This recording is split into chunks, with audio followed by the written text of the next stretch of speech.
Did you know that parents rank financial literacy as the #1 most difficult life skill to teach? Meet Greenlight, the debit card and money app for families. With Greenlight, you can send money to kids quickly, set up chores, automate allowance, and keep an eye on your kids' spending with real-time notifications. Kids learn to earn, save, and spend wisely, and parents can rest easy knowing their kids are learning about money with guardrails in place. Try Greenlight risk-free today at greenlight.com/Wondery. Hi everybody, Sharyl Attkisson here. I hope you enjoy this special From the Archives edition of Full Measure After Hours.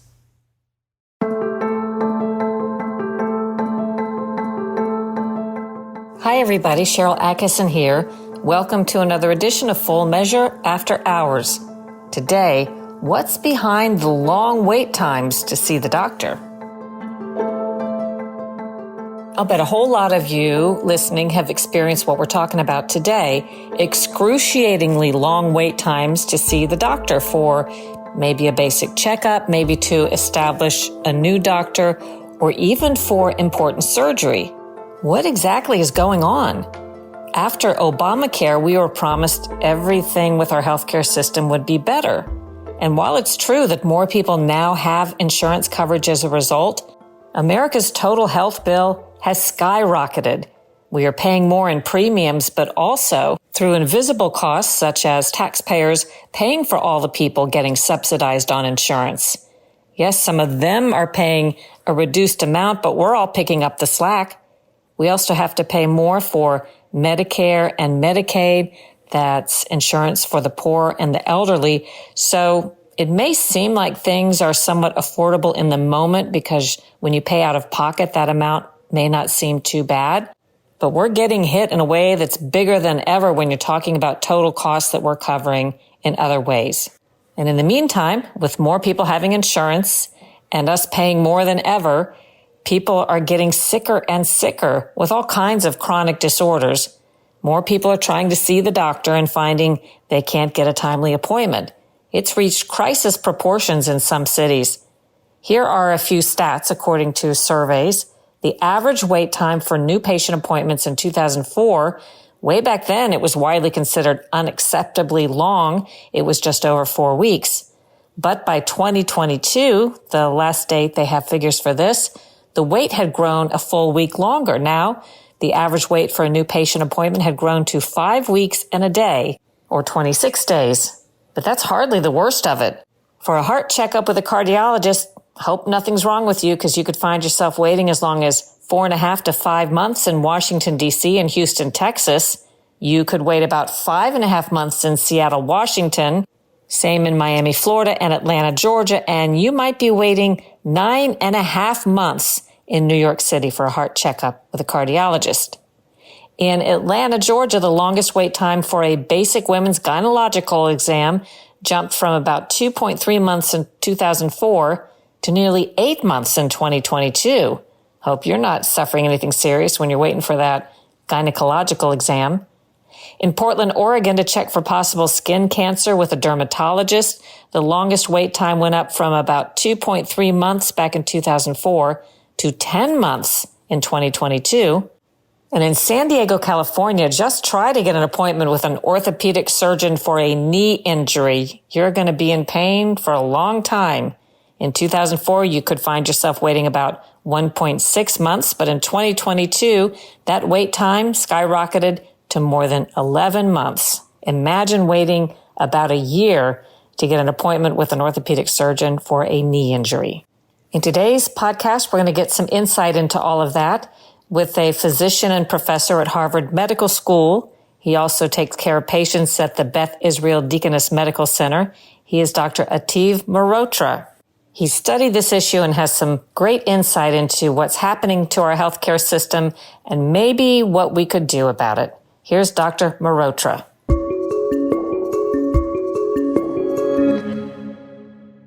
I think that the U.S. healthcare system is going through a lot of change right now. And I think that the patients, unfortunately, are suffering from that. And some of those changes are positive. We're really seeing how technology can be used to really transform how people get care.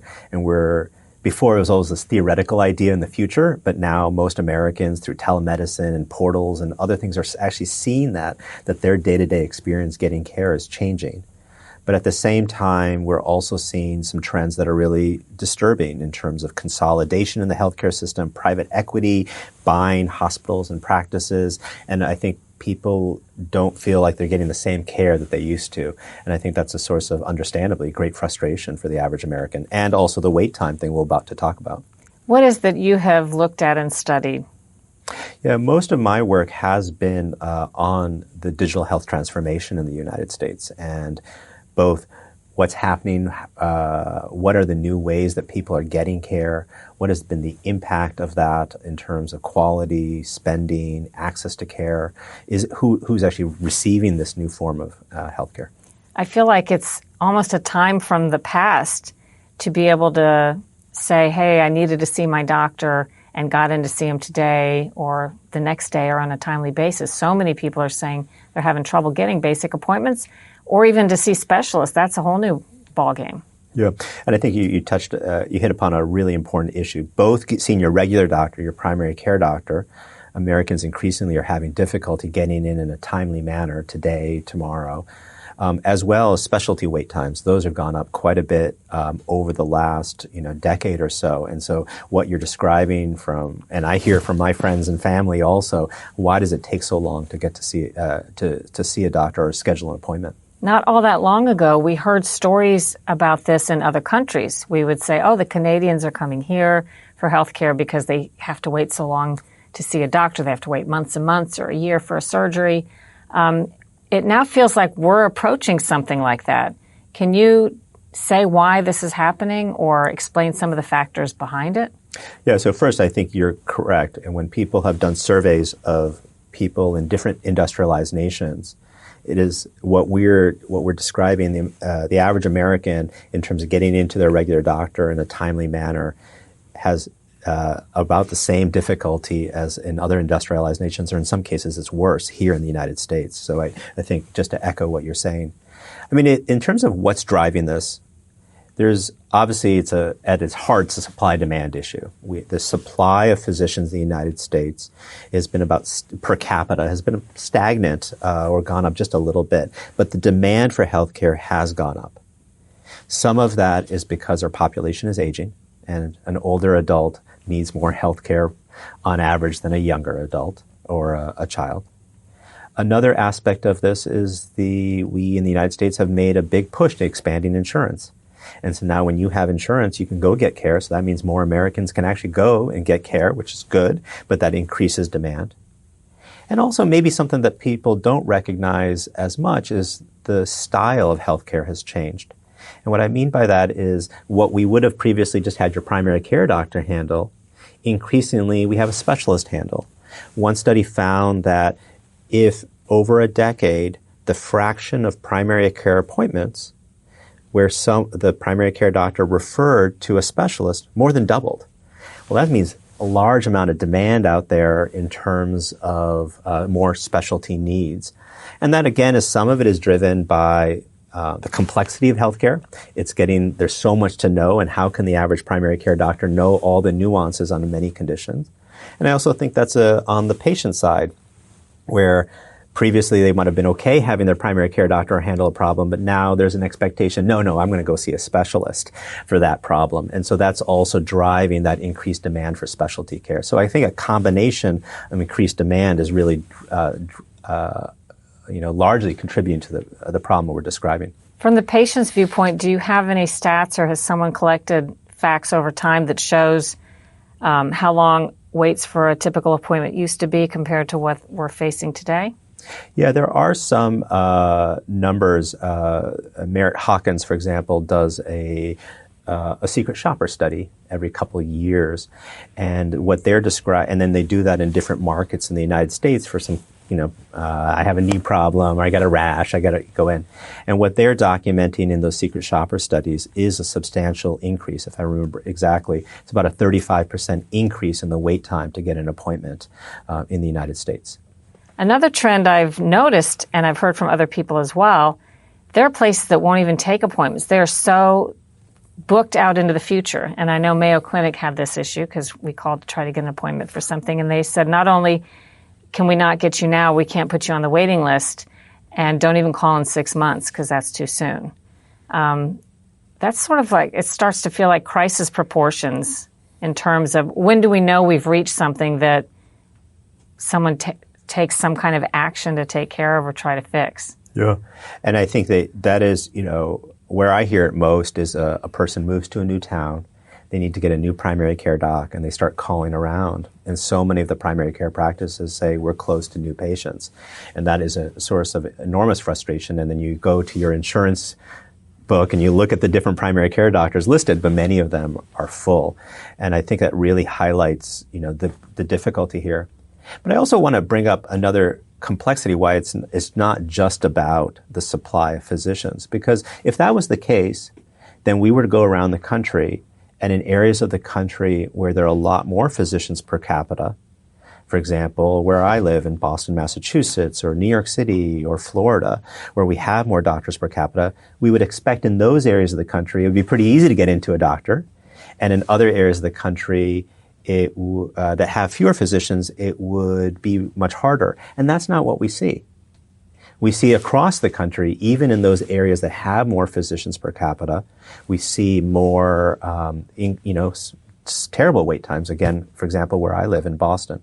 So I think I just wanted to emphasize that point. And one of the other complexities here is style, and that different regions of the country have different propensity to make a referral or how they practice. For example, if I'm a cardiologist, how often do I have my patients come back? That's going to vary from doctor to doctor and from region of the country to another region of the country. So I think I just wanted to bring that up because it just getting more doctors in the market will help, but we also have to address this difference in style and how medicine is practiced in different parts of the country, because that also plays a role in the wait times that patients are suffering from. Who teaches doctors the style? I mean, I'm sure some of it is developed through their own practice and experience, but there must be something, if this is kind of happening across the country with a lot of doctors, where is this coming from that maybe they're bringing the same patients back more often, or the patients need to come back more often and there's not room for new patients? I mean, I think this is a bit of a dirty secret. There is no,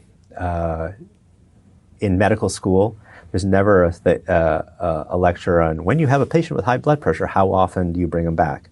You develop a style or a sort of practice pattern by where you trained. So you see when you're in residency, for example, you see that your preceptor says bring them back in a month or 3 months, and then you adopt that style and slightly adjust it as you go on into practice. So I think that plays a substantial role in there. And I think there has been one way to potentially improve specialty access, and some health systems are trying this, is saying to their specialty physicians, you've been seeing this patient once a year for the last 5 years, everything's pretty stable, send them back to the primary care doc, and that'll open up a slot for a new patient. So addressing that style, sort of pushing back, because as a doctor, it's very, and I understand it, that when I see a patient, I'll see you back next year, Sharyl. And, but maybe sometimes it's better to say, you're doing really well. If there's an issue, call me, but I don't need to see you. And trying to make that more, I take care of the problem, and then they move back to the primary care doc. And that's another interesting way that people are trying to increase specialty access. Now, if you don't have thoughts on this, no problem, but my dad, who's a doctor, called it the diagnostic pipeline. And some of this is insurance-driven, and some of it is just driven by technology that we have available, that people go to the doctor now, and even if there's nothing seriously wrong with them, maybe they're put through a battery of tests that require follow-ups and new appointments and appointments to do technological things to check this or that. Do you think that's a factor in this? I think you really touched upon a really important point, that when it seems so natural to get a test. And in modern medicine, tests such as laboratory tests, X-rays, CT scans, MRIs, all the things we have available to us play such a valuable role. But one of the things that we don't think a lot about and maybe don't focus as much as we should in medicine is the cascade event. effect of those tests. So you get one test, it's a little abnormal. For example, I'll just give you an example to take it to an extreme. A person comes to me, and some doctors will do a yearly urine analysis. Well, maybe the protein level is a little high. Maybe I'll do a follow-up test and just see what's going on. Oh, the protein level is a little bit higher. I'm going to do a CT scan of looking at what's going on in the kidneys. Maybe there's something a little funny going on in those kidneys. Maybe I need to do a biopsy. So I'll do a biopsy of that. Oh, the biopsy is totally fine. That's an example of that cascade where there were a lot of appointments there that used up valuable physician resources, as well as, in the end, didn't really help the patient. So being more judicious in our testing because of that cascade effect is a really important issue. And I don't think it gets the attention that we really need to. There has been more and more research on that cascade effect, but it's something that we really need to consider. Now, I do want to emphasize these tests are very valuable in some cases. It's just being a bit more judicious in when it's really important to get that test, and maybe not overusing those tests because of the issue we're describing.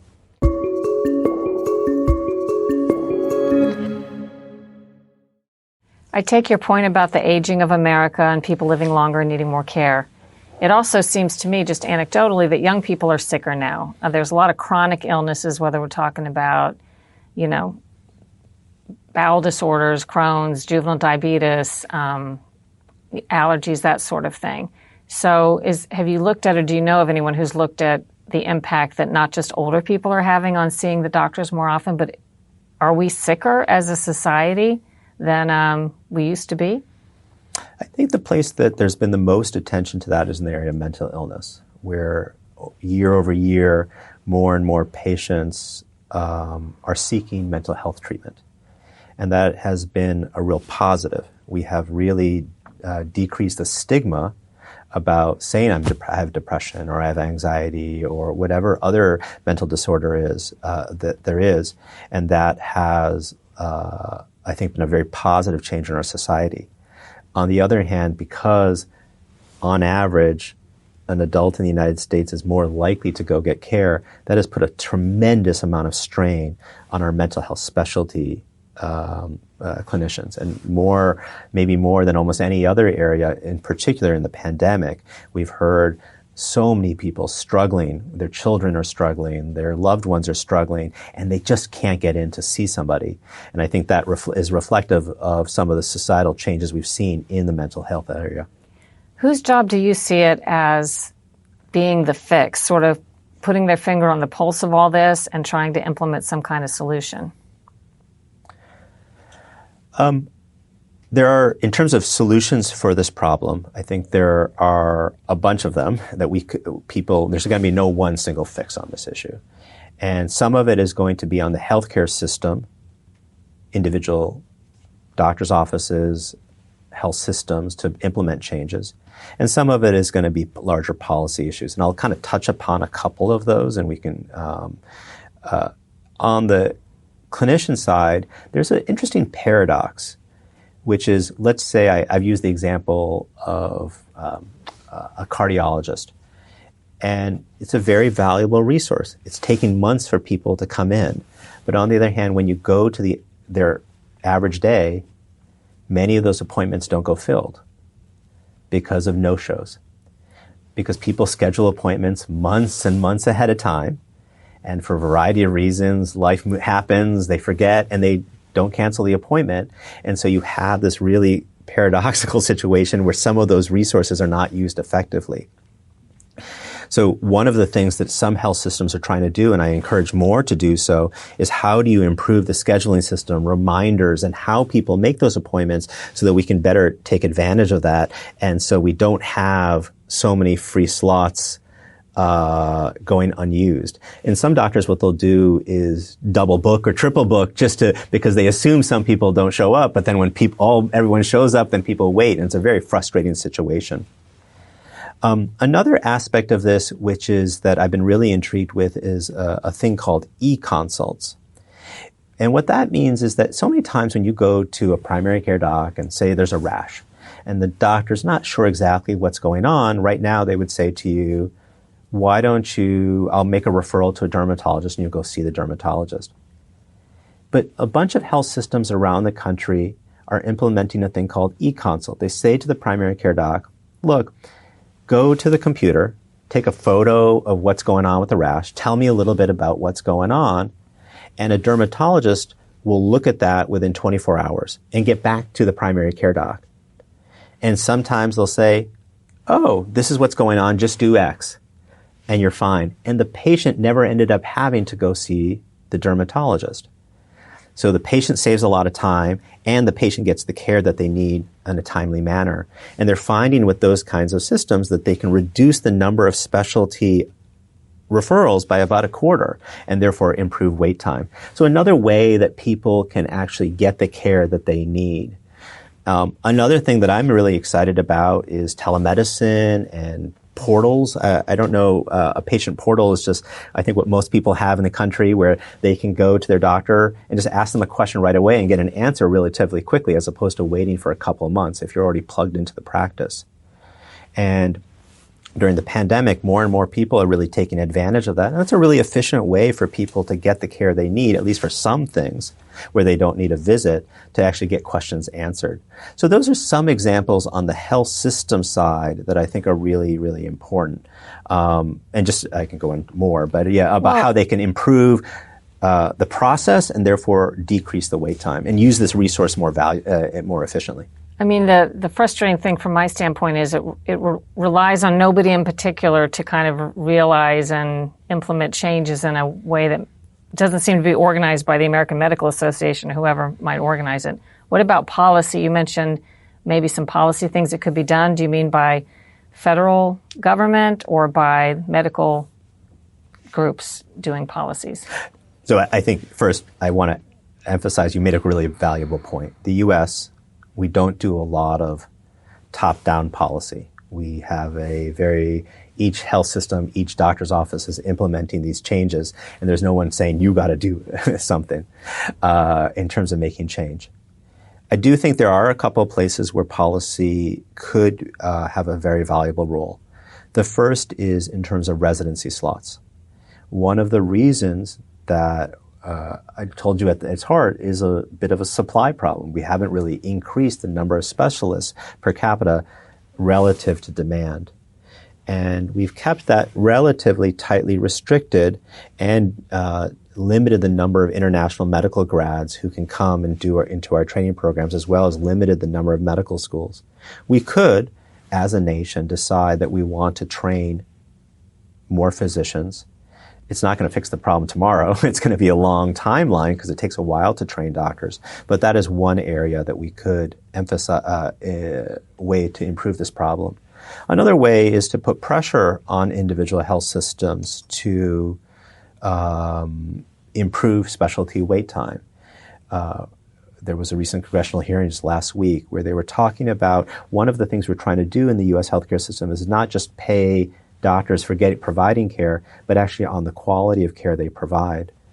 And one of the ways that we could put pressure on health systems is that when we pay a health system, you would get paid more or less depending on your specialty wait time.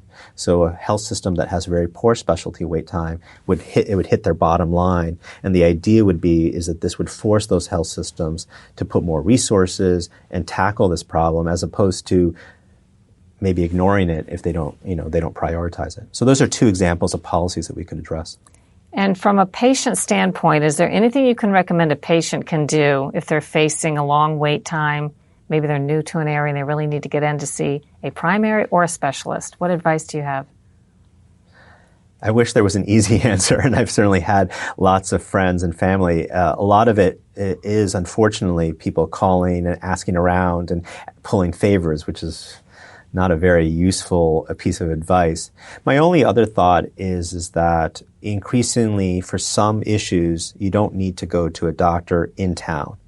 So embracing some of these new care options, which allow you to see a doctor anywhere in the country when it's feasible. For example, in particular, we talked about mental health treatment. There are a number of different options that are available to people of telemedicine for mental health, and that increases the pool of people they can go to. And research has shown that for conditions like anxiety and depression, those treatment options can be just as good as seeing someone in person in your local area.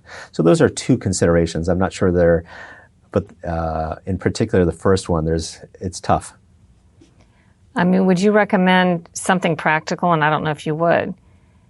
Should they try to leave a message if they can't reach somebody and say, when there's no appointments, if you have a cancellation, call me, or if this is more not an ER emergency, but this is urgent, can you work me in? Like, does it matter to do anything like that?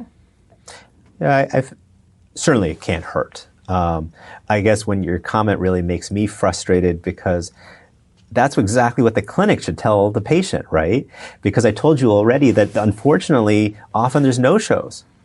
And there are a bunch of people who want to get in more quickly. It's not rocket science to tell the patient, hey, we have a waiting list. Sometimes people no-show the day before. We'll pull you in right away. But I don't know why health systems and practices don't do that more. It's not that complicated, and it would really help people in some cases when they need to get in more urgently. It's not going to fix the problem, but it'll at least be at least a little bit of a help in terms of improving things.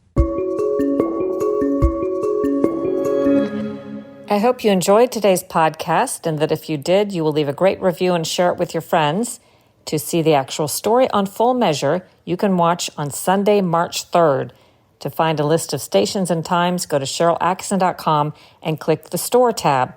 Or you can just watch it live when it feeds on Sunday, March 3rd at fullmeasure.news online at about 9:31 or so a.m. Eastern Time. That's when the feed starts. And then it's posted at fullmeasure.news thereafter, so you can watch replays right now or anytime. If you like the topics that I cover on this podcast, you'll want to hop on over and listen to my other podcast, the Sharyl Attkisson podcast. And you will definitely want to think about pre-ordering my new book. It's coming out September 3rd from HarperCollins. It's called Follow the Science, How Big Pharma Misleads, Obscures, and Prevails. You can order at HarperCollins online or at Amazon or anywhere that you like to order your books. Visit the Sharyl Attkisson store by going to SharylAttkisson.com and clicking the Store tab, because I have some great products for free thinkers like you, with proceeds going to support independent reporting causes. It's never been more important. Do your own research, make up your own mind, think for yourself.